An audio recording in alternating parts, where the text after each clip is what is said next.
So we have started off with the combination problems because we have completed individually the payback, net present, accounting rate of return, IRR and PI.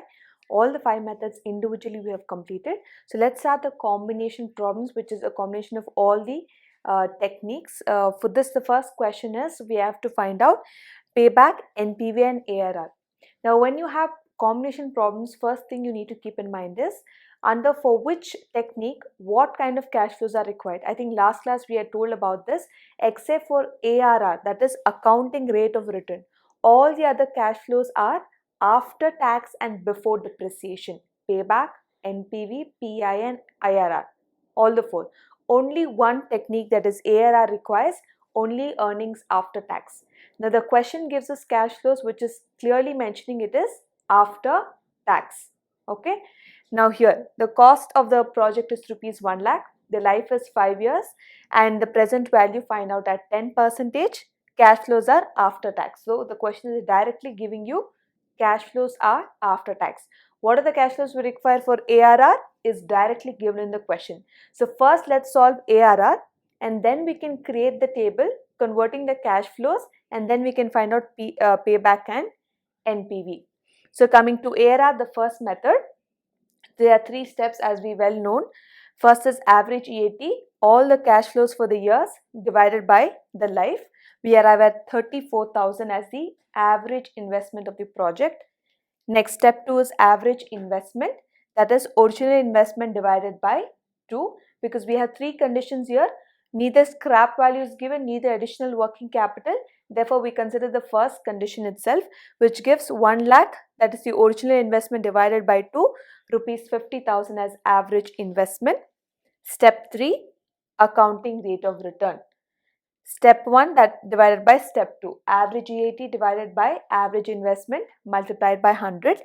34,000 divided by 50,000 multiplied by 100 gives us 68%. So the accounting rate of return for the given particular project is 68%.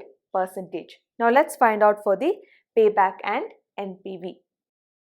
So after we have found out the accounting rate of return, ARR, and next step as I told, find out the cash flow, that is after tax and before depreciation. First of all, what is the kind of cash flows given in the question?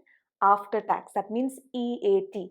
That means that deducted depreciation and deducted tax. So what we need for payback and net present value is we need to add back the depreciation. So first of all, we need to find out the depreciation value, for which the formula is cost minus scrap divided by life. Scrap is not mentioned in the question, so it is 1 lakh minus 0 divided by 5. So depreciation is on straight line basis, rupees 20,000 will remain common for all the 5 years. So put up a table, cash flows after tax and before depreciation particulars, and for all the 5 different years. Start with EAT, that is given in the question, 30, 40, 50, 30 and 20,000. Depreciation, what you have calculated here, put it across all the 5 years, and then we find out earnings after tax before depreciation. Remember, you're adding it back.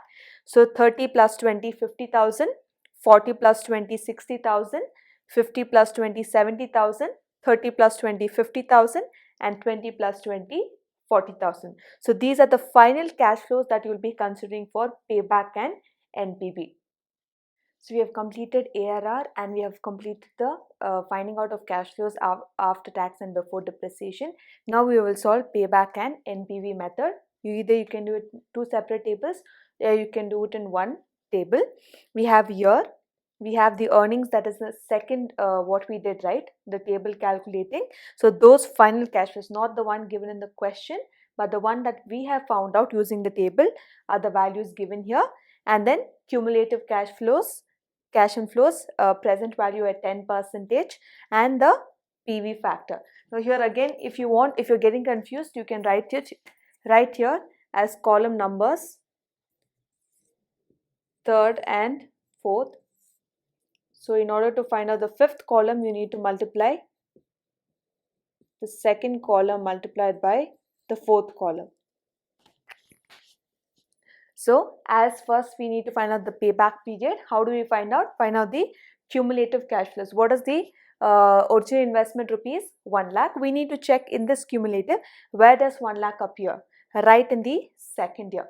It goes above 1 lakh. So our recovery year is how much? Recovery year is second year. Second year is our recovery year because it is above the cost of the project. Now here we are going to find out the payback period. Year before full recovery. Second year we are recovering. Year before that is 1. So 1. Then amount yet to be recovered. How much we are supposed to recover? 1 lakh.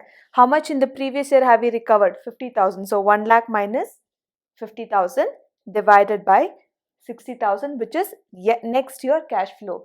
We are talking about the year before. What is the next year? Second. Next year cash flow, that is the second column, 60,000.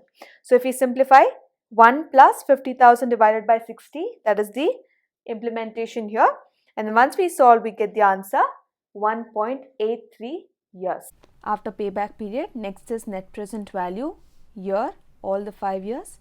Cash flows after tax before depreciation, what we have found out, not what is given in the question, but what we have found out in the table. Add the present values at 10% accordingly for all the 5 years, and NPV is cash flows multiplied by present value. You arrive at all these value for first to fifth year. Once we total this up, we arrive at 2,06,570 rupees. Net present value equals to total present value minus your original investment. So this total 2,06,570 minus rupees 1 lakh, which is your original investment. If we minus that, we get NPV as rupees 1,06,570. So as we can observe, from payback period it was 1.83 years and the NPV is above 1. We can say that the project is very profitable investment for the company.